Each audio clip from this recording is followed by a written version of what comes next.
Welcome to the Healthcare Business Secrets Show, where we interview industry leaders and break down exactly how they're dominating their markets so you can learn from the best and can double your revenue, double your impact, and double your time off.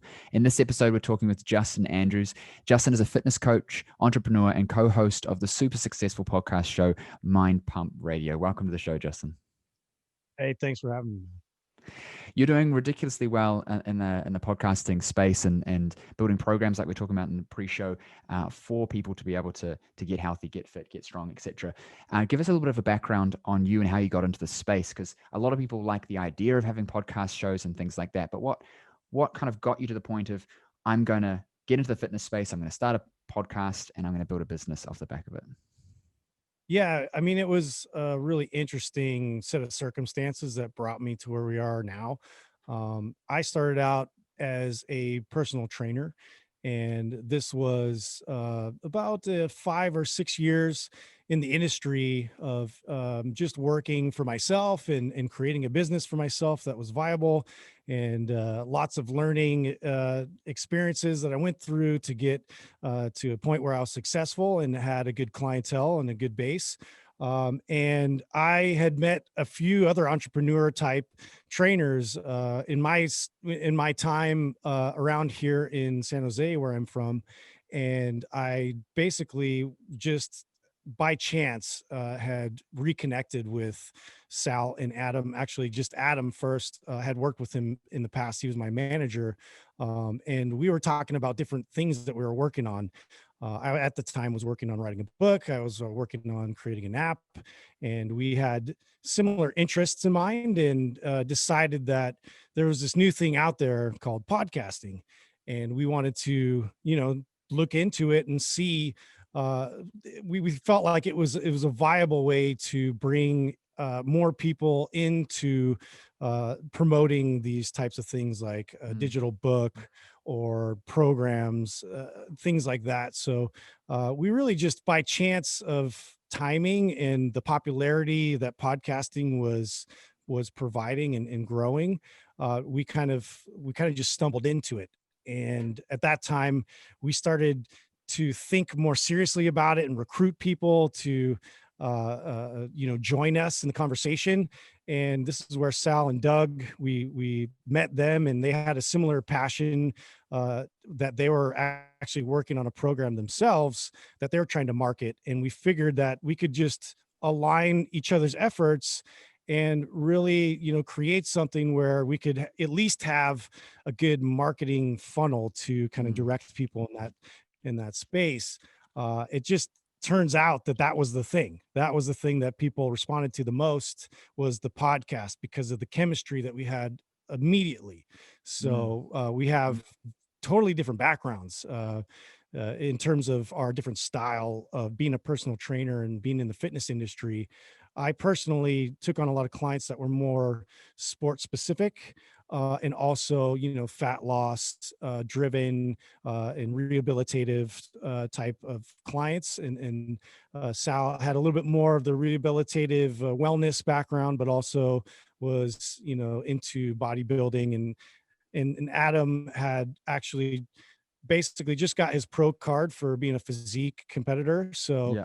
he was on a totally different path with that. So we all had different experiences that we brought in together, where we could see elements of the industry that really needed to um, be done in a different way. And we need to expose people to a better way to uh, basically go for these different pursuits. So it just kind of created itself in the conversations that we had, and that's really where we started to take off, was when people got to listen to us hashing out all these different topics and different modalities out there that we either had problems with or really loved and wanted people to be drawn towards.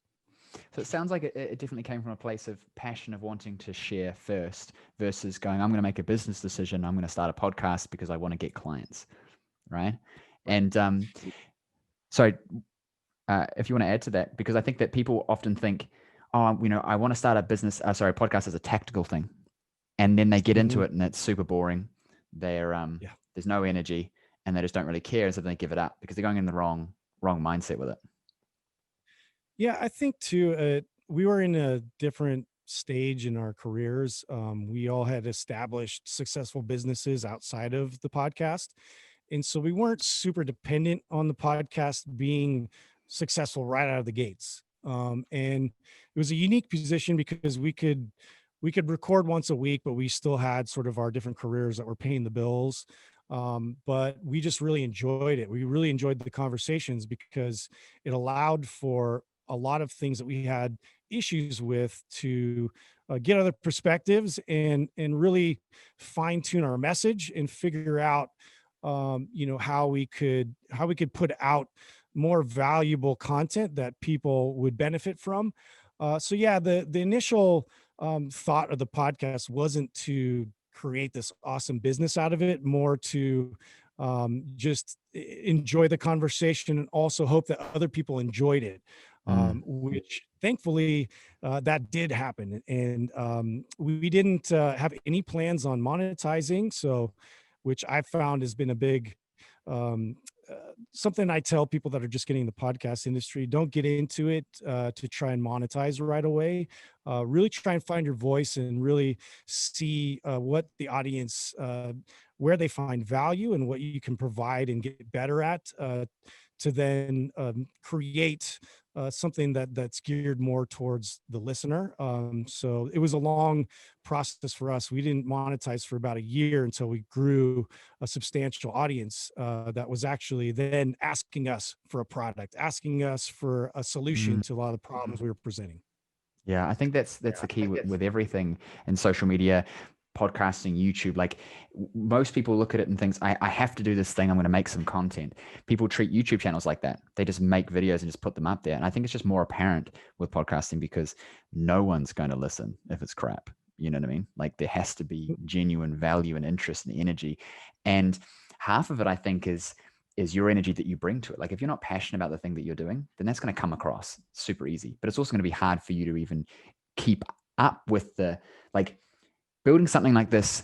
There's a curve to it, right? You said in the first year it was just focusing on the audience, then making money out of it. I think people do not just podcasting, but especially podcasting. They do it for a short period, thinking it's a good idea, but because they're not invested in the message, they give it up too quickly. How long did it take you to start to notice some growth organically from what you were doing? Um, it probably took a good month before we realized, well, here's the thing: before we even launched, we actually recorded about 10 episodes, and we had another host in the mix, but some of the content was a little too, let's just say, raw, for him to then attach his brand to it. He had a couple sponsors that he knew might have issues with, the free form conversations that we were having. And so he just basically decided to leave, and we were in a predicament where, do we keep going? Do we keep pursuing this, or do we not? And we all just came to conclude that we all really enjoyed it. We thought that we were onto something. We had chemistry, and so we just kept going. So we got through that hurdle right away, and then started to release podcasts. And it was actually, it had to be about a month in before we actually hit what was hot on iTunes. Mm, And we saw that and we got really excited, and we're like, wow, people are actually really listening to us. And what I think that the reason that was, it wasn't again, there's a lot of factors to success. A lot of it's timing, a lot of it's the type of value that you're providing, and a lot of these factors, we were actually pretty controversial. So we were talking about things that a lot of people were avoiding, mm, and also, and people were searching for a lot of answers to things that they, I think, too, were having issues with the type of content that was out there. So we just sort of started swinging right out of the gates, and that actually paid off for us because it was so mm. different. There was just no Yeah. other podcasts out there that were um, free form, trying to be entertaining on top of providing value and educating the audience at the same time. So that was kind of our niche. We just found that there was a lot of really clinical type of podcasts out there that were very science based, which was great. We all enjoyed them because it filled us up with knowledge, but it was very dry, very boring, Mm, uh, and didn't get a lot of traction. Now, on the other end of that, you have these other like super entertaining types of podcasts that maybe were very entertainment, comedy, heavy, but weren't providing very much substance. So we just found that maybe we'll be somewhere right in the middle and mm. try our best to combine it together. So we just kind of hit in on our formula. And yeah, about a month in, we really started to kind of take off and take legs with it. That's cool. Was this planned, so to speak, around niching? You're looking at things going, I'm going to align myself here? Or did it kind of, with hindsight, you're looking at it thinking this is kind of where we fell into because of who we were and our message and how we felt? I think somewhat it was planned, but for the most part, I think it's the authenticity part, which we were just being ourselves, and we were being ourselves and not apologizing for being ourselves. Where Mm, we're a lot of times, I think, and I used to get really hypercritical about this of us being professional, but also being ourselves. And mm, initially in the beginning, we were like extra being ourselves. So like how we would talk in the locker room, how we would talk and interact with each other when nobody else was listening. We just kind of put that out there. And I think there's a fear there for a lot of professionals that they don't want people to perceive them as not being professional all the time. And so we're just fortunate that people were still hanging around and thought it was amusing and entertaining, but also then as they left, they found a lot of substance that they left with. Which is what we tried to weave in a lot of times at the end, but now we do a lot more education around our podcast, and it's more planned ahead of time. There was just so many topics for us to cover initially, so we didn't plan a lot of the episodes. We just kind of went into conversation right away. But we've learned over the years that it was just a better approach to bullet point out our points, figure out how we're going to weave in sponsors, all that kind of stuff. Needed to be more organized and more tactful. So that just came with the evolution of the business and our growth. Do you think that's something necessary for people getting into podcasting to consider, or do you think that that's something that comes naturally as you progress through and that you should wait rather than being overly prepared, super planned out episodes for episode one? You know what I mean? Right. I think it's up to whoever's doing it. I think if it's good, then you can get away with a lot. If you have chemistry, you can get away with things. I think for somebody getting into the podcasting space, um, there's a lot of tendency to be super organized and to ask if most podcasts are actually directed around interviews, right? And so that was something that we would intermittently throw in interviews. So our model wasn't based off of like what kind of guests we were getting on the show. It was really about our own experience and background and relatability. We were trying to relate to your average person. And so everybody has a different style is my point to this. And I Mm, don't think that me prescribing that is a general rule really has a lot of value other than I think that you have to recognize your strengths that you're bringing in. You have to have something to talk about. So you have to it's going to be a really tough go if you're not an expert in a direction, because you're not going to be able to provide a lot of value. You might have if the entertainment side of it is what you're going to lean on.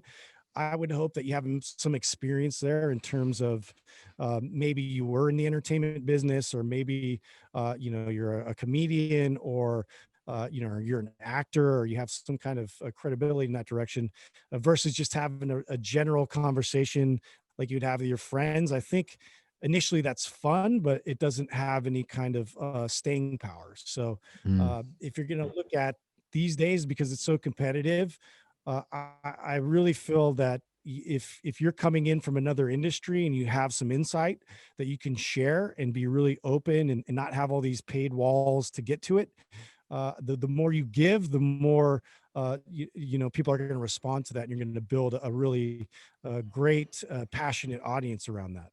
Yeah, I think that too many people try and uh, make everything perfect, especially at kind of launch phase. Like I'm starting this thing, and they're they're over perfecting it, and I think that it loses the authenticity.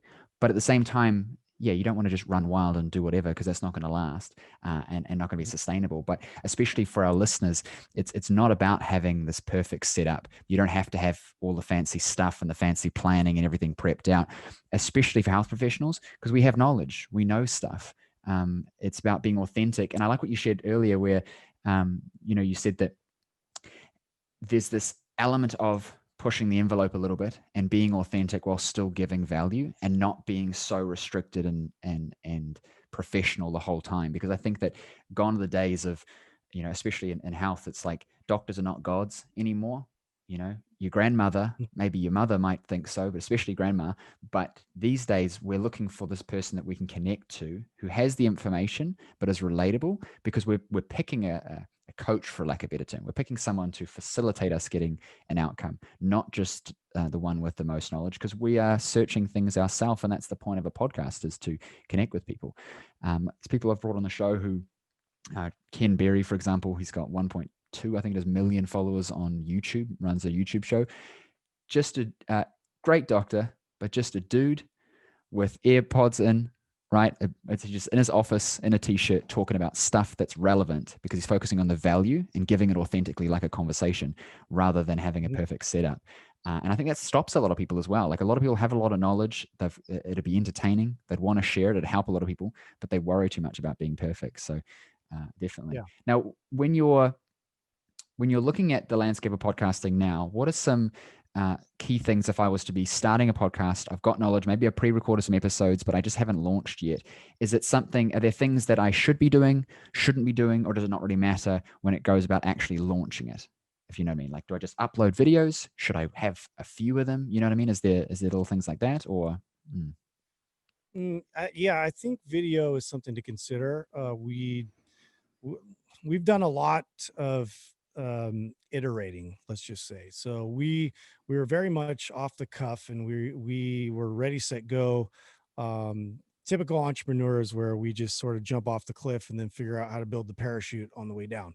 And so if I'm to go back and sort of recreate a way that we could have had things maybe a little more ironed out in terms of like the start of it all, we would have simultaneously had, you know, our podcast videos being filmed at the same time as we've launched on iTunes, and just so we have more options with platforms, and to be able to set that up on multiple platforms as well. But in terms of like rules, I think that each business is very unique. And I think that if you're going to think about what type of business you have, I had this conversation with my sister in law, who's an attorney, and she's starting a podcast, but her whole business model is completely different than ours. So the entertainment side is going to be way less necessary. It's really about the very unique niche information that she's going to provide as a divorce attorney. And so to be able to help somebody through that process by giving them really relevant information that's free and accessible, and then direct them to the website for extra help and coaching and things like that. So it's a little bit more enterprise type of an approach, utilizing your podcast to kind of drive in that direction. So she's actually going to be launching her podcast in series. So for that, it makes sense. So if she's covering a topic about like a certain case as an example, or like just to be able to really fine tune a very specific amount of information, she's going to compile it within like 5 to 10 episodes for a series, and then is going to launch, a couple weeks later, the next series. And that way can sort of evaluate who is responding to that type of content. And it's a totally different model than we have. And so I'm interested to see how that does, but I've seen a lot of business podcasts do the same, where they interview other startup companies and then they do sort of seasons with it. Mm, Our model is very much based on our personalities, and so the we've what we have done differently than most podcasts is we've tried to be consistent in providing more content than our competitors or people in our space. So a lot of people in our space will launch anywhere from 2 to 3 podcasts a week, and we do 5, and we do them consistently at the same time, and it's reliable. And I feel like that's probably one of the biggest points to bring up. However you do it is how you're going to do it from then on, and don't mess that up, mm, and plan accordingly so people can rely on that. It's just like your favorite show on TV. I want to know that I could turn it on at uh, again, this is a bad example because I'm dating myself, because now you can just get TV wherever you want on whatever platform. But it used to be like Friday night, I would see my favorite show, yeah, and I'd look forward to that. Right. And it mm. just builds this anticipation.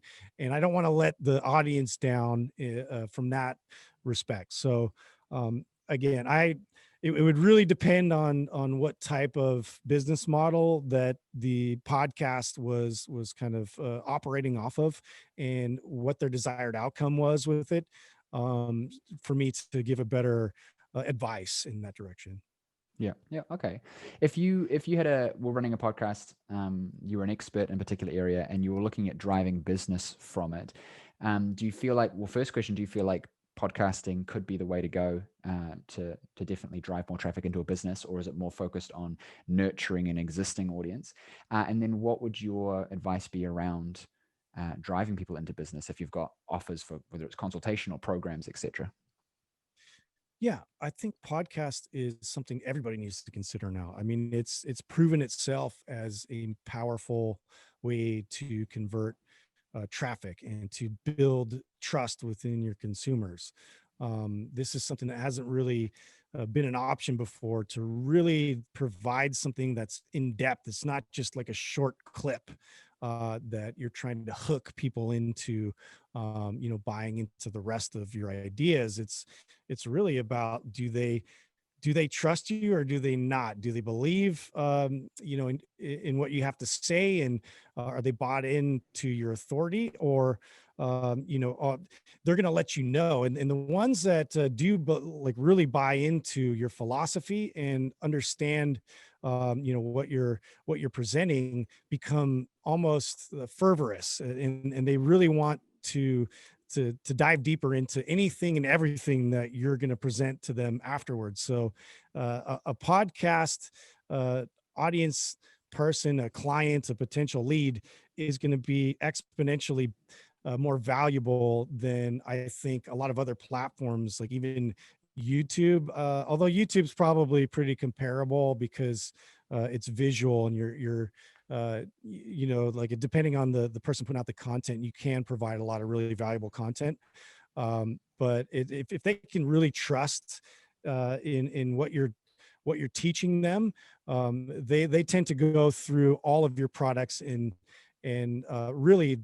really like lock into believing in everything you're doing. And so we've found that it's been interesting to see how much power there is there in terms of people who listen, and then you see, maybe it's a month, maybe it's 3 months later, where they're finally diving into the product offerings that you have. But we are nurturing. You brought up nurturing. I think nurturing is the way to market these days. I think that people really want to know that you have their best interests in mind, and you're not just trying to hit them with a sale too Mm, soon, and to sort of get them before they really think about it. And so all of our efforts, in terms of like where audience members go after to our website, or they go through, they find us on Facebook from an ad or anywhere, it's going to lead them into multiple emails, multiple pieces of content that are just trying to help them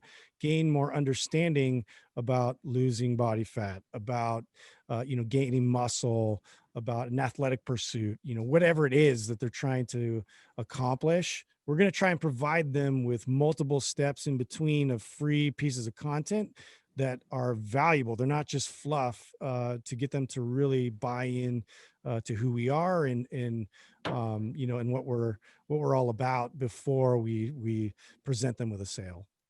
Yeah, 100%. I think that relationship building is what's important, because the thing is that there are 50 million different offers for everything. And so how does a person choose? They choose not just based off of the logic of it, but also the emotion of it. And the best way to build that is through engaging with that person and having conversations. And when you've got content like podcasts, etc., out there, that conversation's happening. Like, people are listening to this and they're assessing us both. But I'm not having to do that one-on-one. If 100,000 people Mhm. watch the episode, or 10 people, it means that the conversation is still happening. They're still assessing me. And I think that most of us, are voyeurs at heart, and we're wanting to listen and learn from the background and observe before we engage. And I think that podcasts are a great way of doing that. If you're bringing energy and value and content that your audience wants, I think that's the key thing, right? There's nothing worse than Yeah. listening to a show that just doesn't have anything to it because it's all fluff, or it's just boring or dry, because it doesn't work. It doesn't work for us when we're producing it either. What would your advice be for a health professional who wants to get into starting a podcast, but they may be reserved about, is anyone going to listen? Is this going to, does this make sense for me? There's a whole lot of competition. Like, for example, if they're a nutritionist, right? There's 50 million nutrition podcasts. Should I still do it? Like, I've got a lot of people in my audience who are stuck in that position of kind of this fear of jumping into it. What advice would you give them? Yeah. I would really assess, like what type of information. uh, Again, a lot of this too for me, like it stems from imposter syndrome. I think that people don't realize the value that they have within them first and foremost. What they do in person on a person to person basis is very valuable. It's just that you're going to scale that tremendously when you're putting it on a podcast. So whatever conversations that they can remember and recount that they've had with their clients, that they can talk about, and how they've troubleshooted through a lot of different decisions and behaviors that they were able to help them understand and mold and apply in their personal life. Uh, Now you put that out there, and there's a lot of people where that will resonate with them because they might be going through that personally in that moment, or maybe they have a friend or relative that they can think of right away, that they're like, wow, this is how they approach that problem. And I just heard this on this podcast, got really excited about it, and I want to share this with them. And you don't realize how much value that you already have based off of just the work that you've been doing. It's really just amplifying, if you're a good practitioner, what all those systems look like what conversations you've been having with your clients. We laugh a lot of times because a lot of the conversations we have are about our clients, and what different funny stories we've had based off of whatever the subject that we're talking about, that we can bring up, just to have it more relatable. And I think, with nutrition, it's there's so much nutrition. There's so many different ideas out there of people pulling you in different directions. And mainly because they want you to buy into the fact that this system is going to work specifically for them. Where I find that there's a lot of, in terms of like looking out there at all the different ideas, you can pull from all these different ideas and piece it together. And to be able to teach that to somebody of how to, be able to take those ideas and distill them down, try it out, apply what works, what doesn't work. There's a lot of conversations that need to happen before somebody can really get a good grasp for themselves how this is going to work. So if you bring up just somebody trying to start out as a nutrition podcast, I mean, that in itself, that subject matter, there's so many different directions you can Mm, go.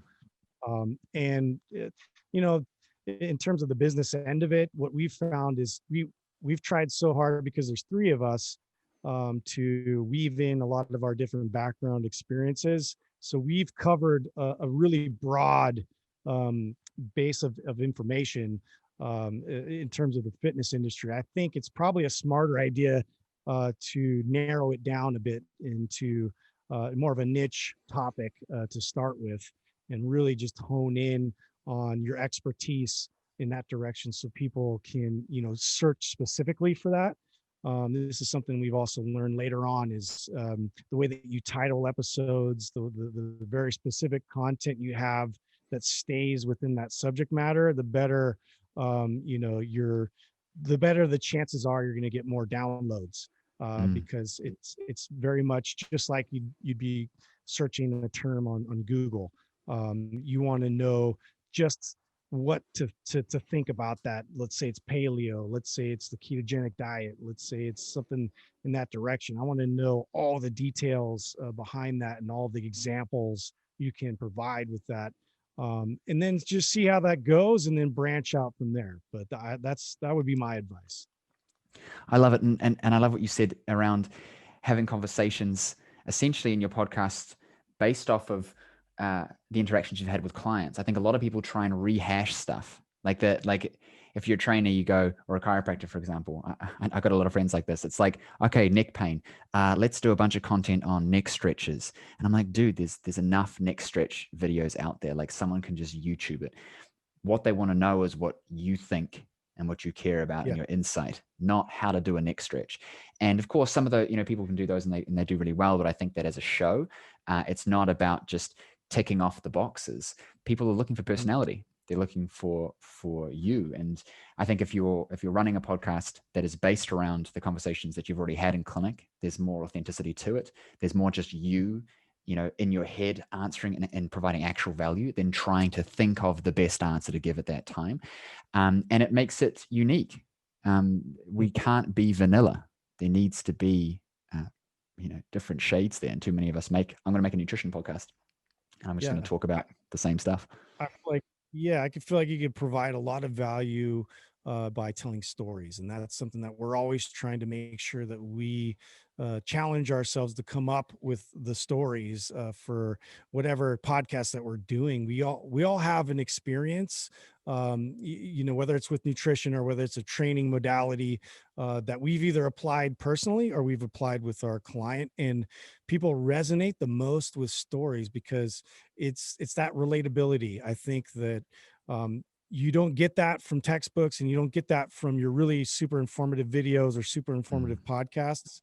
So really, like the best response we've gotten from everything we've done has been uh, uh, the way that, again, it's the personality is part of it for sure, but also it's the stories and the way that they can kind of see themselves in those situations and struggling through those same struggles. Yeah, definitely. Definitely. Dude, this has been an awesome episode. Where can our audience connect with you online? So you can connect with me. I pretty much only live on Instagram. I'm at Mind Pump Justin. We also have at Mind Pump Media is another one. We have a website, mindpumpmedia.com, which we also have our podcast with show notes and everything there as well. So you could find us through that. All our digital programs, which has different pursuits. So if your goal is fat loss, or your goal is to build muscle, or your goal is to get more mobile and pain free, we have different types of programs out there that we've specifically tailored to that specific goal. So that's in our MAPS programs, and that's on mapsfitnessproducts.com. Amazing. I'll definitely make sure that's in the show notes. Thank you so much. You enjoy rest of your evening. Take care. Right on. Thanks for having me on. Awesome, man. That was good. I appreciate you. All right, cool. Thank you. Yeah, this is really good because a lot of this, I have a lot of clients that say to things like, oh, I want to start a podcast. And I'm like, well, there's some, Mhm. you got to jump in, but there's also some stuff you should know. And that's why I wanted to get you on the show, is because you're doing a really good job. And I think there's a awesome overlap there. How much of your audience do you think are professionals, like health professionals, people in the health Tried to space? Yeah, we've tried to kind of fish that out. We think I mean, it could be 50%, it could be 40%, but there's a lot of personal trainers specifically that listen to Mm, us. We've gone around and we've done some events where the majority of people that come to our live events are, work as in the gym or work as a personal trainer or, chiropractors or physical therapists or Mm, so we have a lot of professionals that listen, but also we're trying to branch away from that mm, demographic. So that's been sort of our goal is to just get more of your everyday average person. And we just mm. started to really fine tune that. But yeah, it's a lot. We have a lot of health professionals that listen to us. What are you doing to serve that market? Do you have any programs that you work with them on, or is it more kind of direct to consumer training based stuff? Yeah, what's interesting about it is we wrote the programs in a way where the personal trainer could take their client through those programs, but also your everyday average consumer could, it was sort of turnkey for them to go through it themselves. Mm, We prefer that they go through it with a trainer, but we didn't want to limit it. mm, And we also had ideas of creating a personal trainer certification, but we would do it within our own style of how we do things. But each one of our programs actually is like a playbook. If you put them all together, we have about 11, no, we have 13 programs now. If you had like all of our programs, you would have pretty much the playbook for the majority of the different types of clients you would get, and being able to create programs for them within that structure. So it's all there. We're just waiting on the right timing to pursue that specific market. That may be next year, maybe the year after that. But there's definitely a lot of demand for that. So we recognize that. yeah, yeah. Because what I was going to say is we're relaunching our program, Health Business Accelerator. Anyone who Mhm. comes on the show, we already create links for you. So people who come through this, you get a kickback from that. But we're doing a full relaunch, and the accelerator program is about getting businesses from 0 to 20 to 30,000 a month, or if they're kind of doing 10,000, just to kind of bump them up. And it's heavily focused on how you're attracting, ascending, and automating your client acquisition processes so that you never have to worry about clients again, which leads into our Mhm. mastermind where we actually help them build businesses that work for their lifestyle. And the reason I'm mentioning it to you is because if there's people in your audience that you're not serving directly, the launch process is we give a 30% and we handle everything. And the program's 10K. So it works out. You basically got your own $3,000 program that helps those people to grow their businesses and serve them in a different way, but you're not having to do any of the fulfillment or any of the handling of stuff. Interesting. Um, Yeah, you should send that over and see if we can take a look at it. That'd be great. Yeah. The mastermind's a 30K mastermind on the back, and we expect 50 to 80% of those people to upsell into that as well. And so people who are tagged as yours who go through that process, you're getting the Mhm. clipping the ticket, so to speak, the whole way through, because we want to support the people who are connecting with us, not just like I'll give you a little bit and then I'm going to take everything else. Like the whole point of doing this is if I can help you to monetize an audience that's not already being monetized in a way that allows me to help those people. Because the whole reason I do this is to help them help more people. I can't help enough clients in my practice, even if I'm hiring Yeah. people. So if I can help others who are in good businesses who make a difference and they can make more of a difference, then my hand's kind of been in on that. And that's kind of always been my position with that. So yeah, I'll send over the details and we'll see if it's a good fit and bring you in. Yeah, no, yeah, it's definitely an interesting thing, and we have friends like Ben Greenfield who just started kind of doing a mastermind, and he's in a totally different direction, so it actually does sort of align. Like again, if that's something that's like it aligns with us, we'll look through it and Mm, something to consider. But we're we know better than to just open up another can that will yeah. cause us all to have more work on our plate. So Mm, there's ways around that if somebody's doing something awesome that we can contribute to and also get like some kind of a kickback towards it's worth the conversation. So yeah, mm. that's definitely something we could Yeah. kick around. Yeah. 100%. I don't, Cool. it's designed to make sure that it's easy for whoever we're working with so that you're not having to do anything. It's just kind of plugged in to serve your audience in a different way versus having to do any of that kind of stuff. So I'll send you the details and we can have a chat about if it makes sense. And if not, is all good as well. What we're going to do is when this goes live, we'll let you know. You're going to have, you can get the video, you can use it yourself and cut it up how you wish as well. And we'll send you all the details when it goes live. Awesome. I really Cool, man. appreciate you, my friend. This was awesome. You take care. Yeah. And I don't know what time it Take is for care. you, but enjoy the rest of your I day. don't know. Is it late for you or what? It's Wednesday, 11 a.m. Okay. All right. Yeah. Have a good one, man. Awesome. Take care. Thank you for listening to the show. If you like the episode, please hit subscribe and leave us a review. I'd really appreciate it, as it helps us get our episodes out to more people just like you who want to know how to increase their revenue, impact more people, and build businesses that work for the lifestyle they want. Now, I know your time is valuable, and I know that you are here to learn the secrets to success in your health business. So I have something special for you just for checking out the episode. Now, if you're a health professional, coach, or trainer in business, and you're serious about growing a profitable, impactful business, then pay attention, because as a listener of the show, I want you to win. And so I've created a host of resources available exclusively for listeners of the show. So if you're tired of trying to figure out this game of business, marketing, and sales all on your own, and you're ready to just implement what's already proven to work rather than reinventing the wheel, I want you right now to go and check out healthcarebusinesssecrets.com/insider, and there you'll find over $5,000 worth of trainings, resources, and coaching available only for listeners of the show. There I'll give you the resources on everything from how to acquire 10 times more of your ideal clients using social media and paid ads, even referrals, how to increase your client conversion into packages at an 80 to 90% conversion rate like me, how to retain your clients for longer, getting them better results and making them happier, how to increase your prices and charge a premium to work with you, and how you can build a 6, multi-6, even 7-figure practice just like I did, but with 1/10 of the time and 1/10 of the effort. What I want you to realize is that everything I teach comes from exactly what I did to have success and still have success in my own health business, and I want to share that with you so you can have success too. So go check out healthcarebusinesssecrets.com/insider right now and let me help you win big in your health business.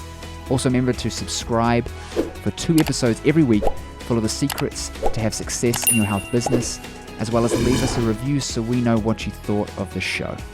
And I'll see you on the next episode.